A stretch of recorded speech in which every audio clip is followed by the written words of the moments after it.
Hi guys, welcome back to my channel. Today I'm going to be filming a get ready with me using the Too Faced Sweet Peach palette, and if you want to see how to get this look, then keep on watching. To start out, we're going to be using the IPKN Radiant Cream Primer, and we're just going to put this all over the face to make sure that your foundation and everything will set a little bit better when that time comes, making sure you hit every single area on that face just to make application a little bit smoother.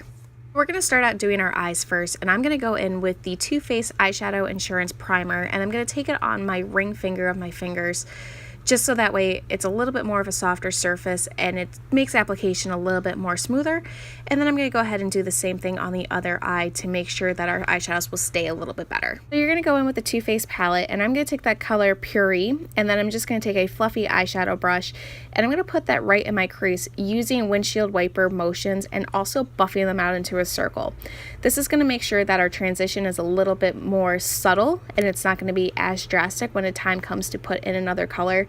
And again, this look is more or less a very neutral look, so you don't want to go crazy. It's going in with the Mott Blending brush. We're going to go ahead and pick up that shade Candied Peach in the palette, and we're going to put that right towards the end of where that transition color starts and buff it in a little bit to our inner lid.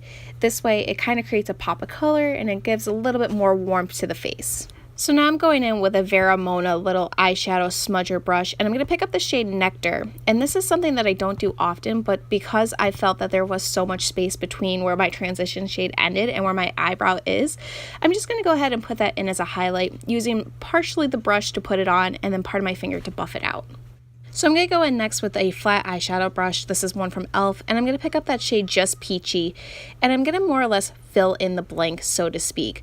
I'm going to put that color wherever there's more or less a opening on the eye, which is going to be towards the inner corner, and I'm just going to build that up subtly. If you want more of a dramatic look, I highly suggest pigmenting the brush and using water on it, or you can go ahead and just do it as I did today.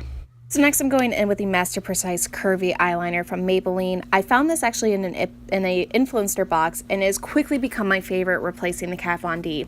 I love it because it doesn't necessarily give my hand such a hard time when doing a wing look, because I can't do wings to save my life, and it's such a lifesaver. Then I'm also going to go in and just curl my eyelashes quick to give them a little bit more lift and definition. And then I'm going to go in after the fact with my mascara. Today's going to be Too Faced Better Than Sex, figuring to keep it in correlation with the theme.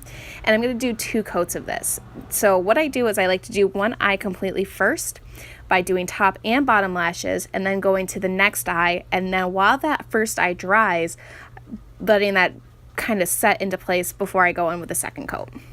I don't normally do 2 coats of mascara when I'm doing an everyday type of look because my lashes are long enough as it is, but if I do want more of a dramatic look, I do go in with more. Now with our eyes done, we're going to go in and do our foundation next, and I'm going to be using the MODA brush that I received from Ipsy, and I'm going to go in with the Infallible collection in the Pro Matte and the Total Cover for foundation. And I've been combining the 2 of these together to really kind of get the perfect coverage for my skin. And I love these brushes even more just because application process is cut in half due to the surface area of the brushes. They're awesome. So now we're going to go in and do our contouring, and I'm going to be using the Whatup Beaches from Elizabeth Mott powder bronzer, and just taking another one of the MODA brushes I got from that collection, and I'm just going to chisel out my cheekbones. I like to bite the inside of my cheek to see kind of where that hollow of the cheek would be when then put the product on there, and just more or less buffing it out, working it in a motion so it's not just a dirt line on my face. And I like to cut out the cheekbones. I like to also cut out the top of my forehead and just along the hairline up there, bringing it down to meet into there. And if I know I'm wearing my hair up that day, I like to go ahead and cut out my underjaw too. This way it kind of creates an illusion that it's not necessarily a double chin. I'm just going to take a concealer stick and go ahead and try to cover up this monster growing on the side of my face, and just taking a little bit underneath the eyes to lighten them up a little bit. I don't normally get a lot of bags under my eyes, but I do like to keep it a little bit fresher.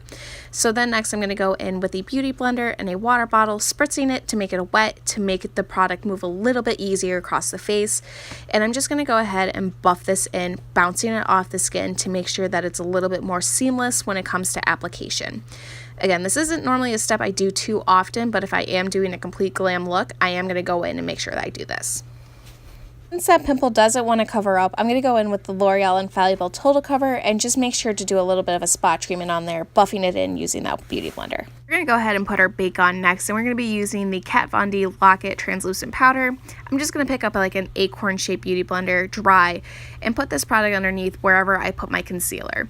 So I'm going to pop that right underneath the eyes, making sure that way the concealer stays in place. I also like to put my bake in areas wherever my face gets a little oily, which is across my T-zone, my nose, the sides of my nose, and my chin. Forgot to mention I forgot to do my contour on my nose, so I'm going to pick up a MODA brush and pick up the bronzer that we used a little bit earlier just to kind of chisel out the sides of my nose. Not something that I often forget to do. Don't know why I forgot to do it today, but make sure you don't forget.